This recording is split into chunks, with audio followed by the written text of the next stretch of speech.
8 minutos de volta com Folha no Ar, primeira edição, oferecimento dos laboratórios Plínio Bacelar, Clínica Proteus e Dedumas Baterias, a Folha FM completando 2 anos e a gente comentava internamente que os 2 anos, coincidentemente, dentro dessa pandemia, e é claro que, né, sem festa, sem aglomeração de forma alguma, mas com comemoração sim. E agradecimento principalmente a você que nos ouve, nos acompanha e faz da Folha FM o sucesso que é hoje em toda a nossa região. Bom, professor Roberto Rosendo, a gente falava no bloco anterior sobre essa questão do chamado novo normal, e aí eu até entendo que é essa parte digital que foi praticamente... ela era uma consequência, né? Iria acontecer de qualquer forma num determinado momento, principalmente com a chegada da 5G aí, de fato, realmente, que ainda está longe para o Brasil, pelo que eu estou entendendo, mas independente do 5G, a pandemia trouxe aí essa questão. E claro que a gente sofre, enquanto não chega o 5G, vai nesse 4G que não dá 3G. E fica essa briga aqui, e por isso caiu aí. Então eu refaço a pergunta ao senhor e encaixo uma pergunta do Arnaldo também, que eu acho que todos nós. Quando é que isso vai voltar ao normal? Só após a vacina, após os professores estarem vacinados, a equipe toda, né, volta-se ao normal? Como é que tem uma previsão, tem algum estudo de vocês aí sobre isso? Na verdade, a universidade ela tem uma equipe de especialistas de várias áreas, tem um comitê de Covid, inclusive o próprio reitor é médico, faz parte desse comitê. Então, né, diversos segmentos da sociedade estão integrados nesse comitê para avaliar, e essa avaliação é sistemática, é mensal, né, como estão as condições de retorno. Nós temos um grupo de infraestrutura também, do qual faço parte, que avalia essas condições de infraestrutura para o retorno. E a questão é que nós estamos vendo o recrudescimento da pandemia. Ontem, eu quero me solidarizar com as pessoas que perderam parentes, perderam amigos. São 3.251 mortes, maior número de mortes, né, desde o início da pandemia. Quer dizer, nós estamos vivendo uma terceira onda, eu diria, né, diriam alguns, eu acredito que sim, não sou especialista da área. Então é algo muito significativo, é algo que realmente nos faz refletir, precisamos mudar os rumos. Eu acho que o governo sinalizou ontem uma mudança de postura com relação a essa questão, e tudo que nós queremos é que o governo federal, juntamente com os governos dos estados e municípios, tenha uma política integrada e que realmente venha preservar a vida. E dizer que essa dicotomia que se coloca do ponto de vista ideológico, principalmente pelo governo federal, né, entre economia e distanciamento social, como uma das medidas, entre outras, né, a utilização de máscaras, né, e a vacina, que hoje está comprovado que é o remédio que realmente pode resolver as mazelas aí causadas pela pandemia, não são excludentes. Então, quer dizer, economia e medidas de prevenção, elas são complementares. O que nós estamos vendo hoje, eu vou falar como economista, é que a doença ela tem inibido os investimentos, ela tem inibido as atividades de funcionarem normalmente, tem causado incerteza, insegurança e tem comprometido a economia. Nós crescemos menos de 4% no ano de 2020. Se não resolvermos o problema da pandemia, né, muita gente vai ficar desempregada, muito mais do que nós temos atualmente numa situação de fecha, não fecha, vai ou não vai, por falta de uma política coordenada. Então, Arnaldo, eu diria, e Cláudio, que nós não vamos ter uma situação igual a que tínhamos anteriormente, né? Eu acho que muita coisa vai mudar. A questão do trabalho remoto veio de uma forma antecipada, uma tendência que nós tínhamos e temos aí, você falou muito bem, com 5G, com as tecnologias de comunicação e de informação, mas isso foi antecipado para o mundo inteiro com a pandemia. Teremos mudanças fortes no processo de trabalho, nas relações sociais, né? forma de interação, que não é só pelas redes sociais, agora os processos de trabalho vão ser mais digitalizados, e isso vai afetar também a questão do ensino. Então, do meu ponto de vista, eu não tenho bola de cristal, mas a minha percepção é que você só tem condições de voltar para aulas presenciais, que é o nosso desejo, né? Nenhum professor deseja trabalhar remotamente, é muito sacrificante para o aluno, para o professor, e nós não fazemos só atividade de ensino, nós fazemos pesquisa e extensão. E essa proximidade é fundamental, essa troca, não é? O olho no olho é fundamental entre o professor e o aluno.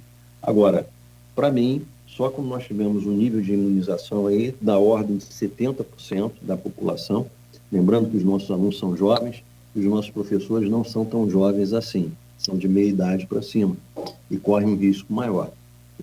Então, até nós termos a população mais jovem, né, entre 18 e 30 anos, 70% dessa população vacinada, eu acho que ainda vai demorar um pouco, né, porque não é uma questão exclusivamente de você comprar, como foi anunciado pelo presidente da República, 500 milhões de doses.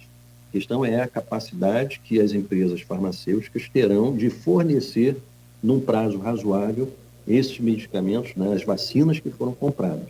E aí uma outra etapa de nós conseguirmos aqui, dada a nossa capilaridade, a importância do SUS, mais uma vez ressaltada e reiterada, agora nós vemos como é importante nós termos o Sistema Único de Saúde, conseguimos aplicar essas vacinas num tempo razoável, assim que elas chegarem. Então, nós temos essas duas questões aí que precisam ser equacionadas para um retorno seguro às aulas. Tem uma pergunta aqui do Rogério Bacchini, antes da gente virar para a economia. A gente vai falar muito pouco de economia por causa do nosso tempo, mas pelo menos duas perguntas a gente precisa colocar nesse aspecto. Mas antes, ele coloca aqui o seguinte, o Rogério Bacchini, Rosendo, a Associação Nacional dos Dirigentes das Instituições Federais de Ensino Superior, no exercício pleno das suas funções, trava uma luta histórica pela autonomia das universidades federais.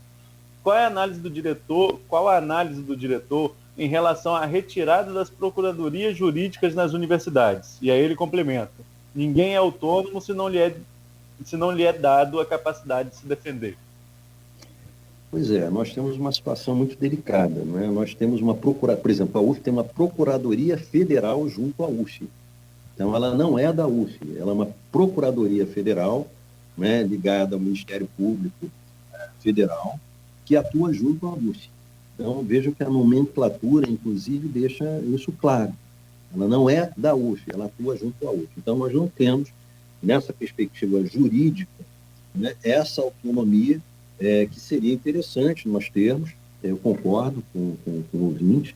Por quê? Porque você precisa fazer, inclusive, defesas com relação a situações que são definidas pelo próprio governo federal. Por exemplo, a questão do corte das verbas. Quer dizer, você não tem um instrumento, eu diria assim, né, essa questão que macula, de certa maneira, a autonomia, você não tem uma perspectiva de ter um corpo jurídico que pudesse propriamente levantar questionamentos, inclusive até acionar o governo federal em situações mais delicadas. Por quê? Porque existe uma questão, né, hierárquica, estrutural, né, junto ao Ministério Público Federal. Claro que o Ministério Público Federal tem a sua autonomia, eu acho que é importante deixar isso claro. Mas acaba que, de uma certa maneira, eu vejo que essa estrutura, ela milindra essa autonomia da universidade. Então, a autonomia também, tem que deixar claro, autonomia não é liberdade total. A universidade tem uma autonomia com restrições impostas pela legislação e, inclusive, a autonomia financeira, que também, como eu tenho comentado, tem sido bastante maculada pelos cortes que as universidades têm sofrido. É uma situação delicada, estrutural, institucional e política no Brasil, e nós precisamos avançar. Rosendo, agora eu queria falar um pouquinho sobre a questão econômica, né? Nós estamos falando de um país, não só de um país, o mundo inteiro passa por um momento delicado devido a essa pandemia, mas aqui no Brasil, tudo é um efeito cascata, parece ser um efeito cascata. A indústria está produzindo menos, o comércio está vendendo menos, tem mais pessoas desempregadas. O que se vislumbra no horizonte pós-pandemia? A gente pode ter uma expectativa de melhora, de retomada, ou isso vai ser muito lento, isso pode piorar? Como que você, como economista, vislumbra que é quase um cenário de pós-guerra, não uma guerra de armas, mas uma guerra biológica praticamente, porque é preciso destruir esse vírus, parar de fazer a circulação desse vírus para depois pensar numa retomada econômica mais pujante? Então, para te responder essa pergunta, Arnaldo, é importante salientar aqui, para você e para os nossos ouvintes, que os economistas, em geral, não concordam. Tá? Quer dizer, tem diferentes posicionamentos em função da sua linha ideológica e política, ou seja, da teoria que aquele economista abraçou. Então, por exemplo, o Paulo Guedes, ministro da Economia, ele é da linha monetarista, da escola de Chicago. Então, nós temos várias escolas. Então, tem o pessoal que é da escola de Chicago, tem o pessoal que é da escola, por exemplo, keynesiana, que é o meu caso. E com base nesses marcos conceituais e teóricos, você vai ter um diagnóstico e vai ter uma proposição, uma receita, um remédio para tratar desses problemas econômicos.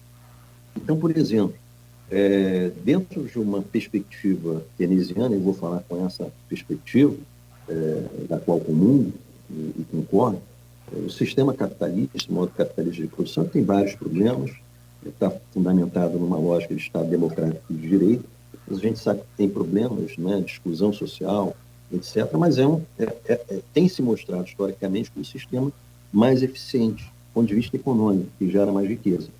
Gera riqueza com desigualdades. O problema, então, é você combater essas desigualdades. A proposição keynesiana define políticas, não é, compensatórias. Então, por exemplo, o auxílio emergencial, o velho estado de bem-estar social, ele mais do que nunca está sendo retomado agora dentro de uma lógica keynesiana, exatamente para que a economia não pare, ela não sofra mais do que tem sofrido. Então, auxílios emergenciais são políticas compensatórias, por exemplo. Isso no mundo inteiro tem sido feito. Não é? Políticas de investimento, ou de apoio, por exemplo, a micro.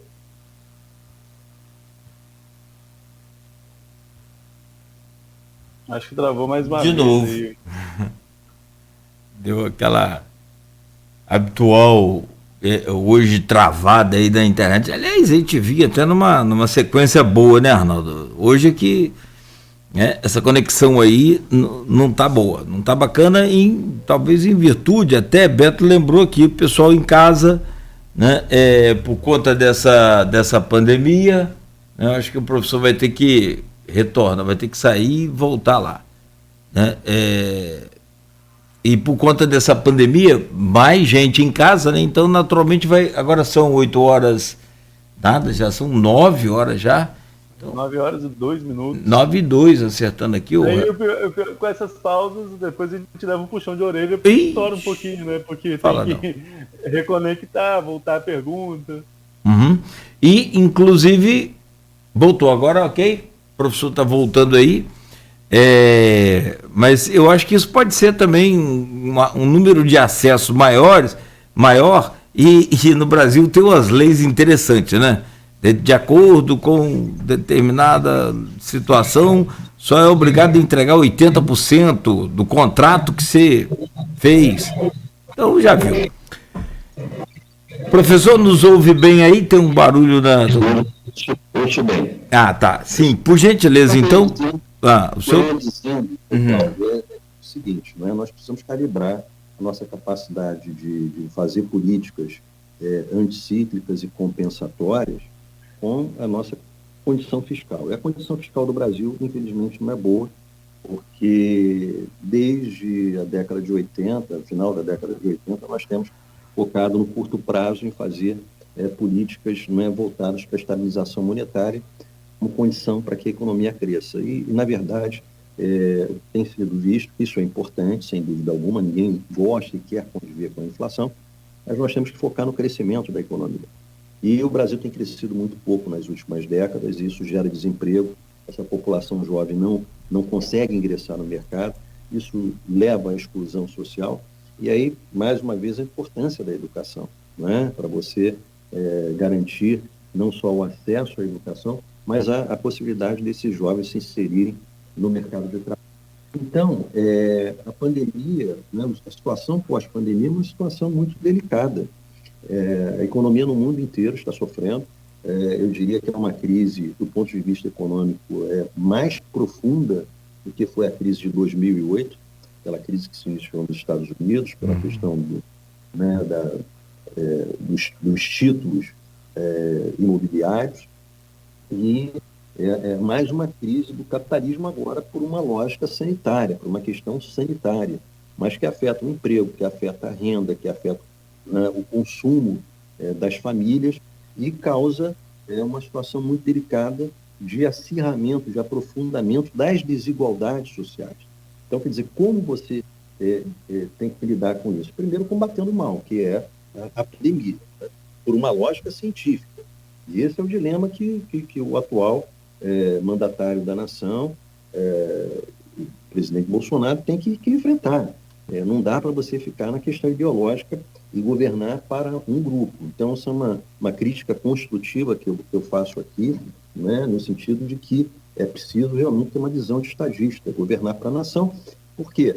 Porque tem que se debelar esse mal. Esse mal é a pandemia. E você só vai conseguir fazê-lo utilizando os métodos científicos, os estudos científicos. Mais uma vez, a importância das universidades, dos centros de pesquisa, do nosso Butantan, né, da nossa Fiocruz, que no primeiro momento foi, digamos assim, não foi privilegiada pelo governo e agora, pelo menos, há o reconhecimento. Então, é muito importante para a economia, para a saúde da economia, para diminuirmos a desigualdade, que nós utilizemos a ciência para combatermos a questão da pandemia no primeiro momento, mas para avançarmos nas questões cruciais do Brasil: educação, saúde, transporte, emprego, renda. E aí, realmente, as políticas compensatórias são uma das estratégias, né? E o economista e os profissionais ligados a essa área, independentemente da sua posição política, ideológica, da sua escola de preferência, têm que estar atentos a essas questões. O Brasil é mais importante do que todos nós individualmente. Nós já estouramos o tempo, Rosendo, mas eu queria que você falasse, sei que o tema é complexo, mas só para a gente concluir de maneira sucinta a questão de Campos nesse cenário de crise econômica, né? O município foi durante muitos anos um dos maiores produtores de petróleo do país, a Bacia de Campos foi a maior produtora de petróleo do país, vive essa crise, essa derrocada dos royalties. Eu falei no primeiro bloco sobre investimentos em campos maduros que estão para acontecer, inclusive uma empresa francesa vai investir 400 milhões de dólares, tem outras empresas também nessa perspectiva. Mas para além dos royalties, né, que já foi até slogan de campanha política, como pensar Campos para além dos royalties para sair dessa crise econômica que o município ainda enfrenta?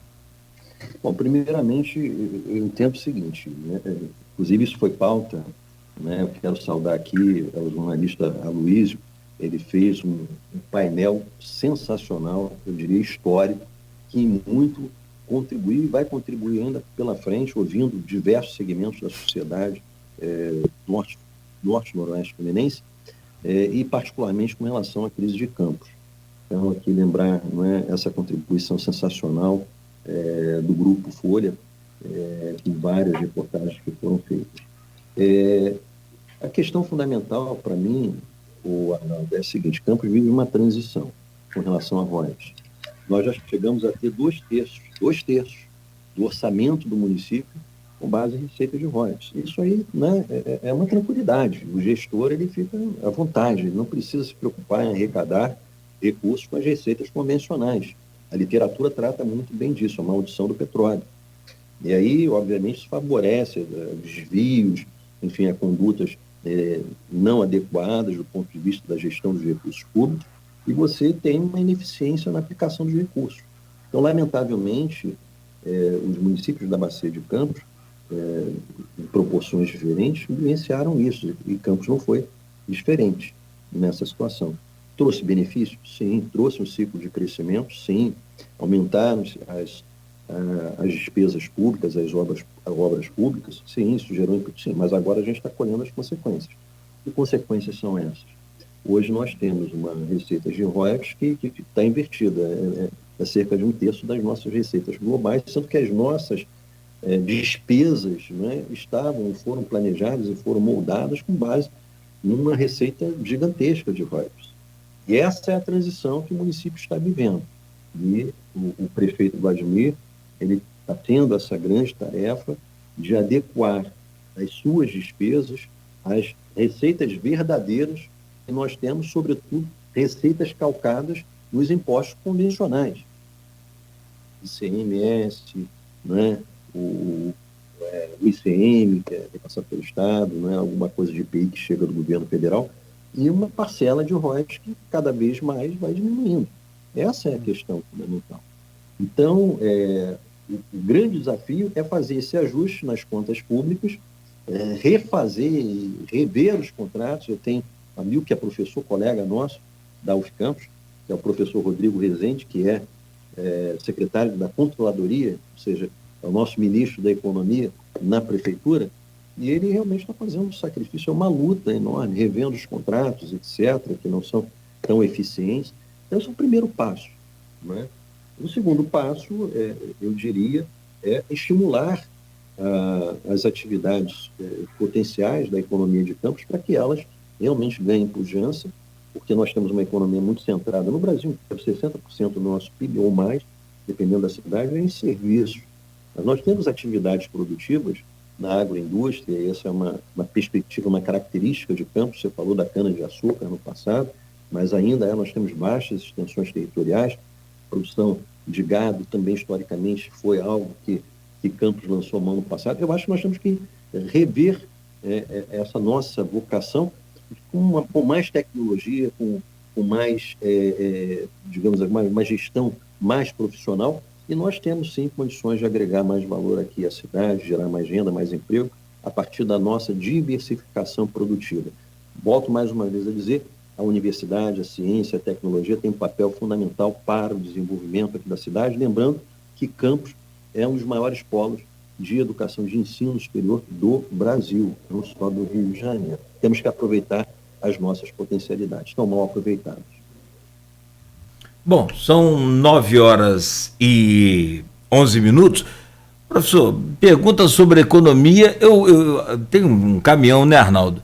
E tem aqui um comentário que eu não me contive. Eu vou compartilhar com o senhor, aí o senhor vai também entender por que eu dei um sorriso aqui no meio da sua resposta. Eu peço desculpas. É que o Alcimar Ribeiro vai aqui e me coloca aqui no stream no Face. Rosendo, a internet em São João da Barra é melhor do que a de Niterói. E aí, a hora que eu olhei, eu não me contive. Até explicar, meu velho amigo Alcimar. Olha, Alcimar, eu tenho que concordar com você, né? Eu acabei de dizer agora aqui com o Arnaldo e o Cláudio que a minha internet é média. Eu tenho até que rever isso, porque a gente dá aulas, né, etc. Você tem que estar acima da média da tecnologia, principalmente nessa era digital, porque senão você não consegue resolver os problemas. Você imagina, você não tem internet hoje, você não faz transações bancárias, você não faz quase nada, ainda mais na pandemia. Faz uma live, não dá uma aula, eu vou resolver isso. Agora tem um problema aqui, viu, Cláudio? Falando aqui, meu amigo. No condomínio tem 180 apartamentos, né? E quando chega essa hora, está todo mundo na internet. Sim. E isso aí realmente afeta o sinal. Lamentavelmente, muita gente aqui e infelizmente, né? Mas eu acho que tem jeito. Quando a gente coloca a tecnologia 5G, que não chegou, aí vai pagar um plano um pouquinho mais avançado. Aqui, só para fechar, eu não é que eu queira cortar suas pernas e mandar correr, não, literalmente. É só por conta do tempo, mas é por conta de aproveitar essa oportunidade de conversar com o senhor aqui hoje.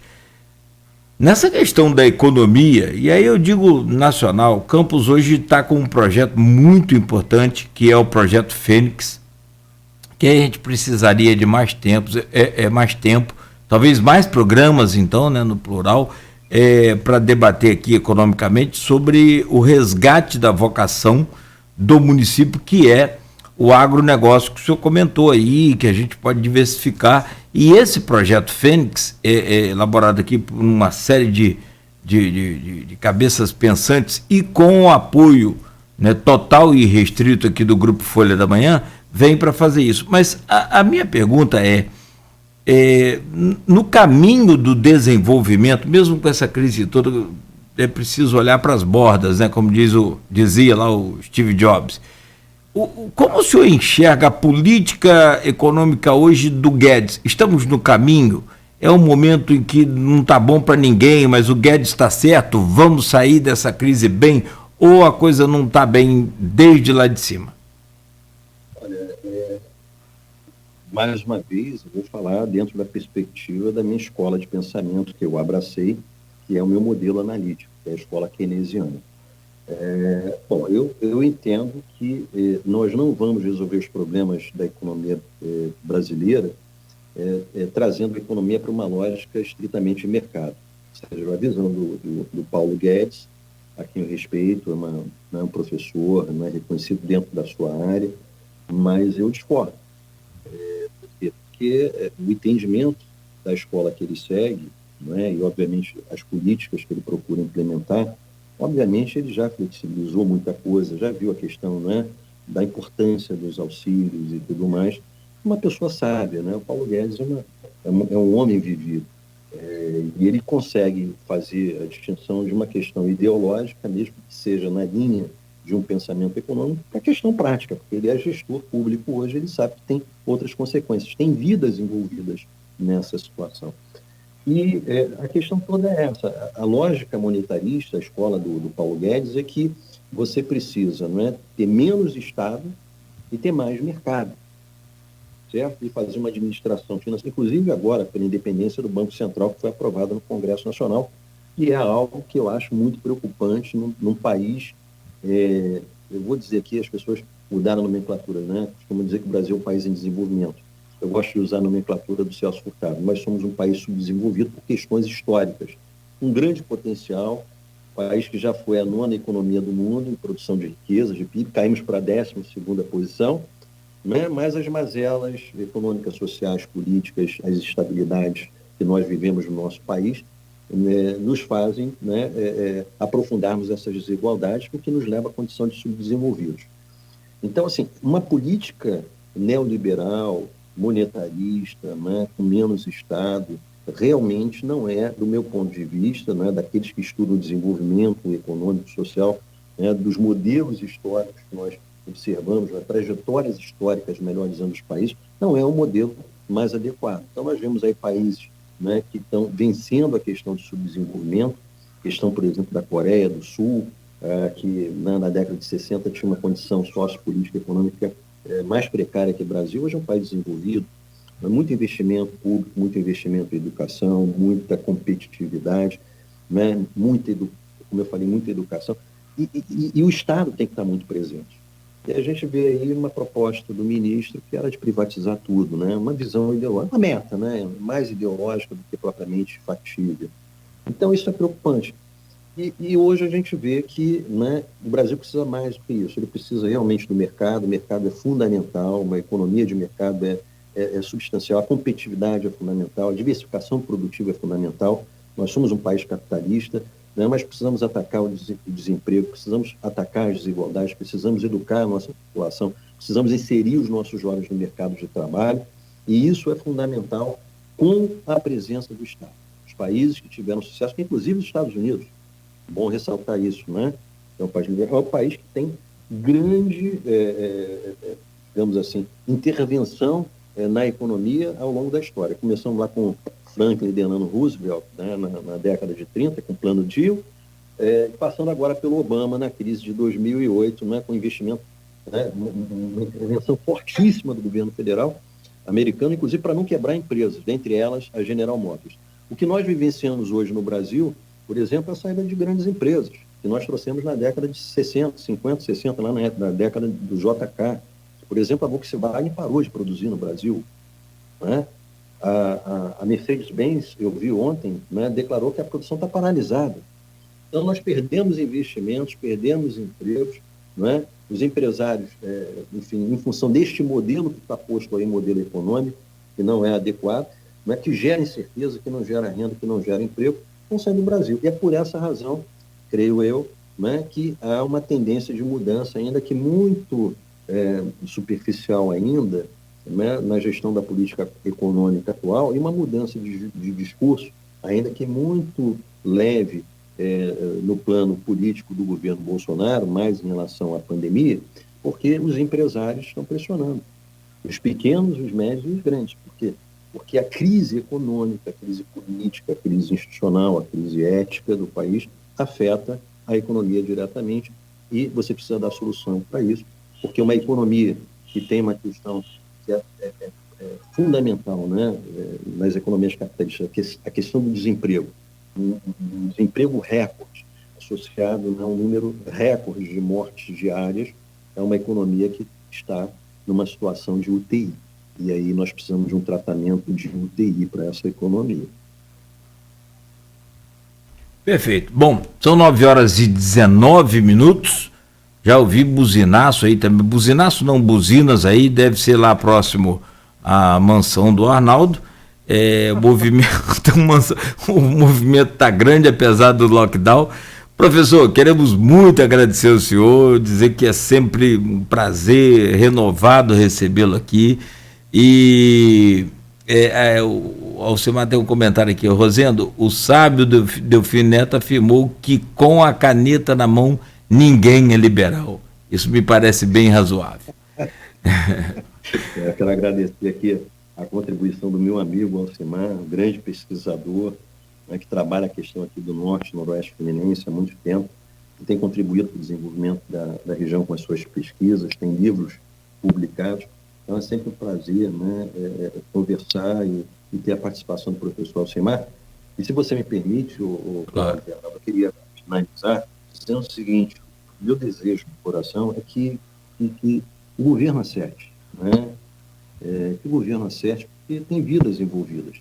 Nós vamos chegar à eleição, a eleição daqui a pouco está aí, 2022. Aí, né, quando chegarmos à eleição, nas eleições, aí cada um vai escolher o seu candidato, tá certo? Vão ser apresentadas as propostas, mas agora nós estamos no momento de que o país precisa ser governado, né, não apenas pelo presidente, mas também pelos governadores e pelos prefeitos. Precisamos de um mínimo de unidade, precisamos de uma integração nacional para vencermos esses problemas. Time de futebol, religião, ideologia, cada um tem a sua, né? No momento certo, vai lá e se escolhe aquela que cada um achar que é a mais adequada. Hoje o presidente o Jair Bolsonaro, eu tenho muitas críticas ao governo, à gestão da política econômica em particular, não é? Mas foi o presidente eleito. Precisamos e devemos contestar, né, determinadas políticas, faz parte do jogo democrático. Agora, é muito importante que realmente o governo atende a...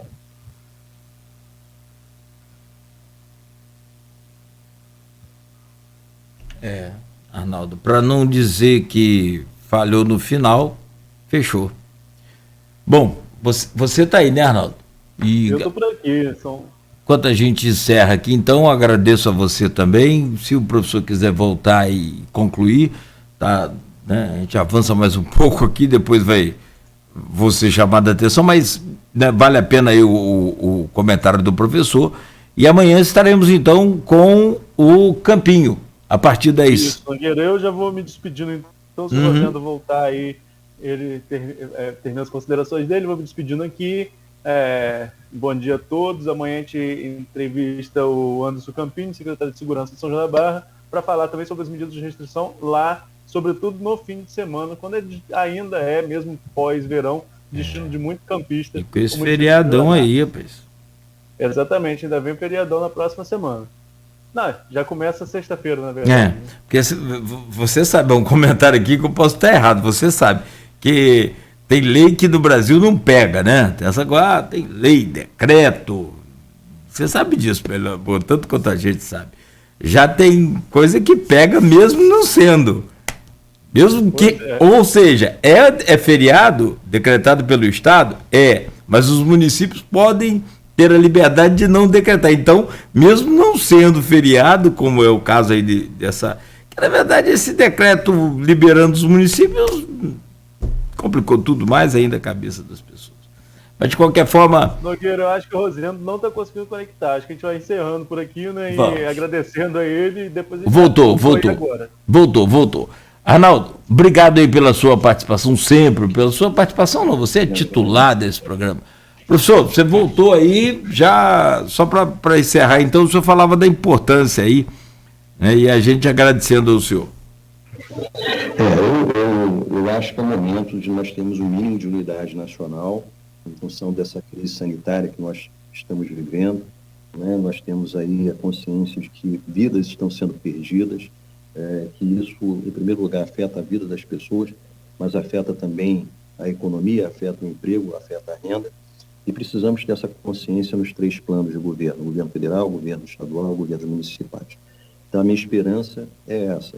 E a questão ideológica que ela está presente, nós somos seres sociais, né, políticos, é importante, a gente sabe disso, mas ela, neste momento, tem que ser colocada de lado, em prol da ciência, em prol, né, de nós termos um plano de recuperação para o país. Estamos em guerra, como foi bem colocado, e aí sim, as eleições de 2022 estão aí, com o novo quadro político que se apresenta, e quando chegar o momento da campanha, as pessoas vão manifestar suas intenções, seus interesses, e vão lá democraticamente votar, que é o importante. Então é esse recado que eu queria dizer, e me solidarizar mais uma vez com as pessoas que perderam seus entes queridos para a pandemia. Obrigado, então, Arnaldo, os ouvintes, e também ao Cláudio. Perfeito. Nós é que agradecemos mais uma vez. Bom, obrigado, Arnaldo. Registra aí o seu agradecimento também. Valeu, Nogueira. Obrigado, Rosendo. Até amanhã, a partir das 7, se Deus quiser.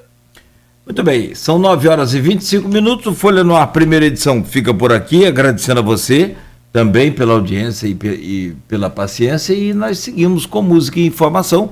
Amanhã de volta no oferecimento dos laboratórios Plínio Bacelar, Clínica Proteus e de Dumas Baterias.